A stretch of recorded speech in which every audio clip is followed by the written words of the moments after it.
చిన్నతనంలో ఒళ్ళు వేడెక్కితే వాడు పిల్లాడు ఏదో పలవరిస్తుంటే పాలు పడితే కక్కేస్తుంటే డాక్టర్ గారు కూడా ఏవో మందులు ఇచ్చి చూద్దామమ్మా మరి ఏం తాగట్లేదు అంటే తండ్రి కూడా ఏం పర్వాలేవే ఎక్కడికో తీసుకెడదాం అంటాడు. తల్లి ఒక మాట అంటుంది, నాన్న నీకు ఇలా ఉంటే ఎందుకురా నేను బతికి, నా ఆయుర్దాయం కూడా పోసుకొని నువ్వు బతకరా నాన్న అంటుంది. తన ఆయుర్దాయం పోసేసుకుని బ్రతకమని కోరగలిగిన ఏకైక వ్యక్తి లోకంలో తల్లి ఒక్కతే.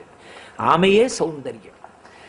ఎవరు నీ అభ్యున్నతిని మనసారా ఆఖరి ఊపిరిలో కూడా కోరుతారో తాను వికారమును పొందినా కడుపు పెద్దదైనా భరిస్తుంది. నెత్తురు పోయి మృత్యు సదృశమైన ప్రసవ వేదన పొందినా చూస్తుంది. తనకి పరిచయం లేనివాడు పుడితే పొంగిపోయి నెత్తురు పాలగా మార్చి పడుతుంది. తన ప్రాణ సమానమైన మంగళసూత్రం పట్టుకుని గుండెల మీద తన్ని పాలు తాగితే ఆ చిన్ని వేళ్లు విడిపించుకుని అరికాళ్ళు ముద్దు పెట్టుకుంటుంది. అమ్మ లాంటి వ్యక్తి